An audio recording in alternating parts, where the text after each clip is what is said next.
G'day guys, how's it going? I'm Aaron Whitnall. This is ACW Sport, and week 27 of the Premier League came up with more stunning goals and more wonderful surprises in and around the bottom and around the top four as well. As for Man City, they just keep running away with it. But the rest of the league was pretty decent. So let's get into it, starting with the 195th North London derby that was played out at Wembley between Tottenham and Arsenal. Now, first things first, obviously being at Wembley and this being such a big game, there was a new attendance record set for the Premier League, 83,000 people, which is awesome to see. And, 83,000 people showed up to watch Tottenham obliterate Arsenal. But how the score stayed 1-0 is beyond me, because Tottenham was so dominant in this game, although they did get lucky late on because Lacazette missed a couple of absolute sitters. But aside from that, it was just all Tottenham in this game. They missed massive chances with the likes of Dele Alli, Lamela and Harry Kane. But in the end, it was Harry Kane that came good only 5 minutes into the second half with a wonderful header from Ben Davies' cross. That's 7 goals in 7 derbies now for Harry Kane. He loves to play against Arsenal, the team that released him when he was 9 for being too chubby and not athletic enough, apparently. So, falls on you, Arsenal. But, it was just... It was a really good, strong performance from Spurs. And, over the last 3 games, to pick up a massive win against Man United, then draw at Anfield, and now beat Arsenal, what a perfect start for them for 2018, really. And really gives them a good chance of getting back into that top 4.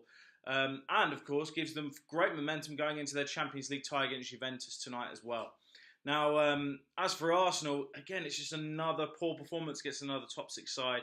They now haven't won away at any of the well-established top 6 since January 2015, which is 15 games. And again, because of a defeat like this, it piles more pressure back onto Arsene Wenger. I thought the Everton win last week was, again, people just getting back on the Arsenal hype wagon, really, because they had brought in Mkhitaryan and Lacazette.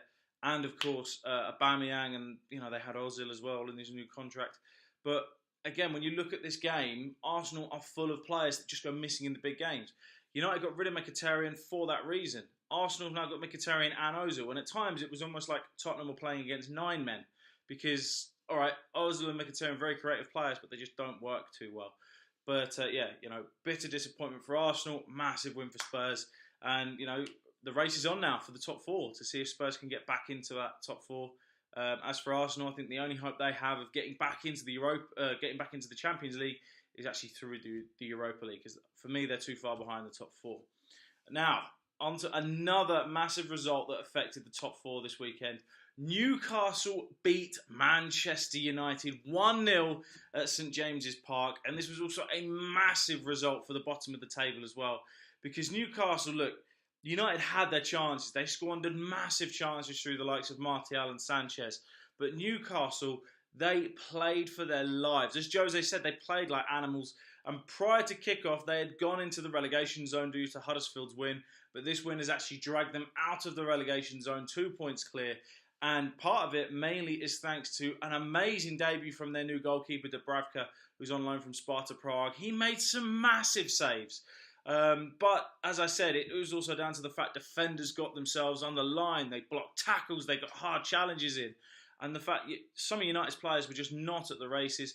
Paul Pogba went kind of disappearing. Chris Smalling didn't win an entire tackle in the entire game and was at fault for the free kick because his dive is what led to the free kick that led to Newcastle's goal. And Matt Ritchie put it away wonderfully. It's his first goal in 43 shots in the Premier League, which is the longest record in terms of shooting and not scoring in Premier League history.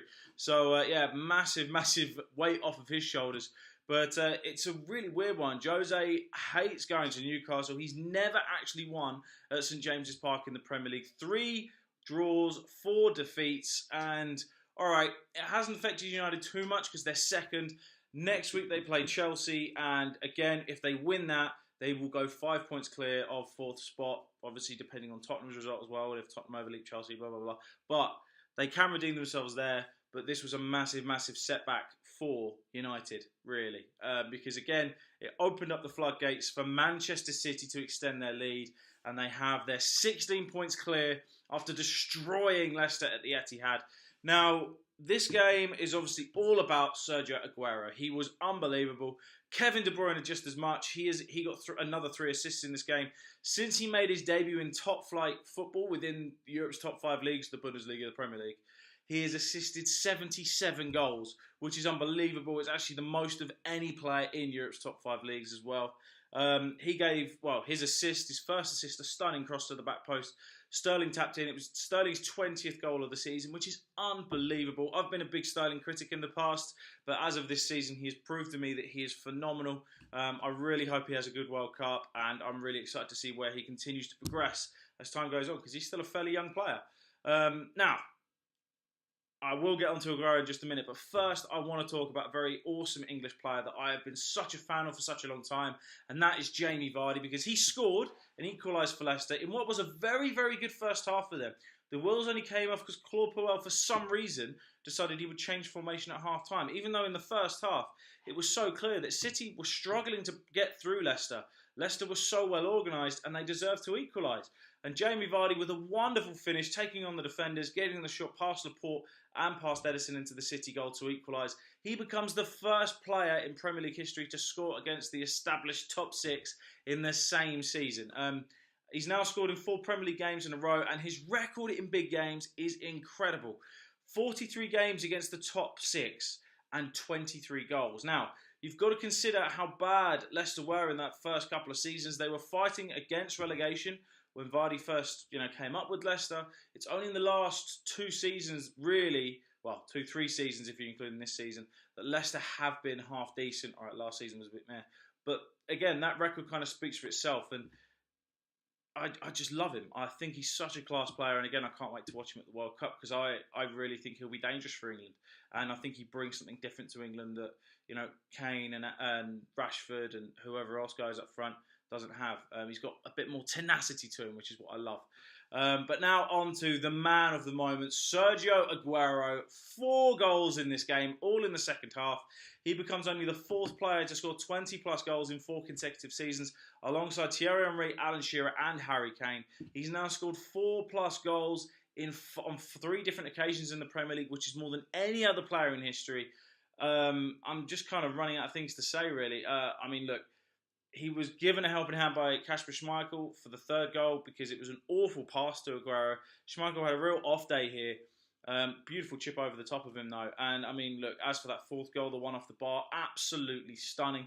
It was Aguero's 12th hat-trick for Manchester City, and so far in 2018, he alone has scored 11 goals, which is more than Sanchez, Pogba, Martial, and Rashford all combined. 9 goals between those 5. So, it shows you alone how good Manchester City have been and how good Aguero has been so far since the turn of the year. But, wonderful, wonderful performance, especially in the second half from Manchester City and that man, Aguero, to send them 16 points clear. Liverpool got back to winning ways. They beat Southampton 2-0 at St Mary's. And look, it was a fairly comfortable win, really. It was quite funny, because in some ways it was like watching Southampton reserves against Southampton's first team, because there were 5 former Southampton players in the Liverpool squad: Mane, Lovren, Van Dijk, Lallana, and also Oxlade-Chamberlain. You've got to remember he was there before he went to Arsenal. Now look, both sides missed some big opportunities, but it was the same old story for Southampton. They just don't score. In the 29 games that Pellegrino's been their manager, they've only scored 29 goals, which is awful, and exactly why they now find themselves in the relegation zone. And even though Southampton did create chances, and Liverpool created a lot of chances and still missed a fair few, they were also clinical in the 2 that they did score. They took the lead in the opening few minutes through Firmino, and then, Firmino's flick to Salah was just absolutely beautiful. But it's only 1 win in 14 now for Southampton, and they haven't won in their last 7 home games. And it's just not a good sign when you've only got 11 games to go and you're in the relegation zone. They're going to have to pull off a bit of a minor miracle, in my opinion, because they've really slipped, and I just don't see how they're going to turn things around. But, there was a really good thing for Virgil van Dijk on his return to Southampton. He kept his first clean sheet as a Liverpool player. Just what you need when you return to your former club. Chelsea also got back to winning ways. They cruised past West Bromwich Albion 3-0 at Stamford Bridge. West Brom did miss a couple of massive chances through Rodriguez and through Solomon Rondon, but overall, aside from that, Chelsea very much deserved the win. It was the Eden Hazard show. He scored 2 wonderful goals, well assisted by Giroud for his first as well. But another frustrating night for West Bromwich Albion. They're now 7 points clear from safety with only 11 games left. And Daniel Sturridge went off after only 2 minutes with another injury. And yeah, it looks like that move has backfired already because it's just the same old Sturridge story. So it's a shame for West Brom, shame for Sturridge, but Chelsea back on track, which is exactly what they needed. Now moving further down the table, as I said or mentioned a little bit earlier on, there was a massive win for Huddersfield. They beat Bournemouth 4-1 at the John Smith Stadium, which took them out of the relegation zone. It was Huddersfield's not only their first win, but also the first points they've got in the Premier League in 2018. Pritchard, he gave Huddersfield the lead with his debut, with his first goal for the club, only made his debut last week. Bournemouth did equalise through a wonderful goal from Stanislas, but after that they kind of went to pot really. Moy controlled the game for Huddersfield. Mounier got back on the score sheet. Felt a bit sorry for him that he got denied his second goal and that they gave it as an own goal because the shot was from like 15 yards out and it was clear it just took a slight deflection. But either way, I'm sure he won't be too fast because at the end of the day, Huddersfield have got massive 3 points. As for Bournemouth, it's their first defeat in 7. They'll be disappointed and definitely be looking to bounce back next week. However, they face a tricky test against Newcastle. As for Swansea, though, they just continue to rise and rise and rise. 14 points from 7 games now for Carvajal after they beat Burnley 1-0. What a job Carvajal has done. It's just absolutely incredible. Ki Sung-young with the only goal of the game. It wasn't the best game ever, but it was his first goal since 2016, so a big moment for him. As for Burnley, even though they are still in a fairly decent place when it comes to points and, position in the Premier League table, they now haven't won in 11 games in all competitions, which is a bit worrying. So they need a win soon before they start to slowly fall down that table. Talking to teams that in recent weeks have fallen down the table, but got a real pick-me-up this week. Everton, they beat Crystal Palace 3-1 at Goodison Park. Sigurdsson with a deflected effort to open the scoring. Then Nias's kind of mistimed header actually made it 2-0. The 2 goals, or I'll get there eventually. Hold on, let me start again. The first 2 goals that Everton scored came in the opening 6 minutes of the second half. And then Davis, he made it 3-0 with his first goal in 307 days. Another good performance from him. He's got very raw talent, Davis. It's going to be great to see how he develops over the coming seasons because I think he could be a really class player in years to come. Milivojevic, he equalised he pulled one back, from the penalty spot. That's he's very confident when it comes to slotting away penalties. Very good track record so far this season. But as for Palace, this is worrying because they've suffered a defeat. They haven't won a single game, this season without Wilfried Zaha in the team. And, there's rumours that he could be ruled out for the rest of the season.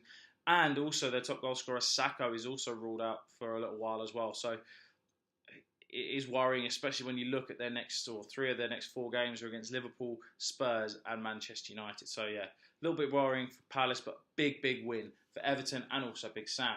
Then to the London Stadium, West Ham, they picked up a fairly comfortable win over Watford. Based on the highlights I saw, Watford didn't really create too much. But Javier Hernandez has now got 3 goals in 4 games since he was told he could leave the club, certainly proving a point. But again, that's because West Ham are actually finally starting to play him up front. They're not playing him on the wing.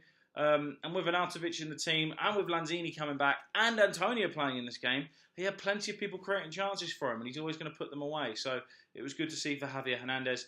Arnautovic also scored in his comeback from injury. And again, just a comfortable win for West Ham. Another big 3 points for them. Watford will be disappointed after their fantastic result against Chelsea. Brought back down to earth here. And then the final game of the weekend saw Stoke and Brighton draw 1-1 at Stoke. Izquierdo with another stunning goal. This time it was a great team goal by Brighton. He started the move, and then they had a couple of lovely 1-2s before he slotted it past the keeper. But then Shaqiri also picked up a great goal. He equalised for Stoke. Scores in successive Premier League games for the first time in his career, which kind of says everything you need to know about Shaqiri, really. He's got glimpses of brilliance, but he's just not consistent enough. And for a player with his profile and quality and has played for such big teams, you'd expect more from him. But you can see why Stoke are in the relegation zone. I mean, some of the results, they are pretty unlucky. This result, how they didn't win, is beyond me. From the 90th minute to the end of the game in added time was crazy. So first of all, Hesse won a penalty after a really stupid push on him from Stevens. Charlie Adams stepped up and had his penalty saved. And then as the ball came up for the rebound, it looked like he was going to tap in. But Dunk came out of nowhere to deny him. and it was absolutely incredible. Stoke have now missed their last 3 penalties in the Premier League. And then from that, Charlie Adam almost scored directly from the corner. And then just after that, they then had a header cleared off the line. So in the space of like 30 seconds, well, 2 minutes, let's say, Stoke could have gone 4-1 up. But yeah, it wasn't meant to be. Brighton held on for a very big point for them, but another disappointing draw for Stoke, which sees them stay 19th in the Premier League. And that is pretty much everything that happened this weekend in the Premier League. Please let me know below what you thought the main talking points were, what you enjoyed about the weekend, what your controversial points were, any points that you want me to talk about in future videos as well. Please let me know. I will be back on Thursday with my Champions League last 16 review from this week's fixtures, and then on Friday with my FA Cup predictions for this coming weekend as well. So yeah, keep an eye out for them. Don't forget to subscribe to the channel in order to make sure you get notifications for those videos as well. And I will see you guys again soon.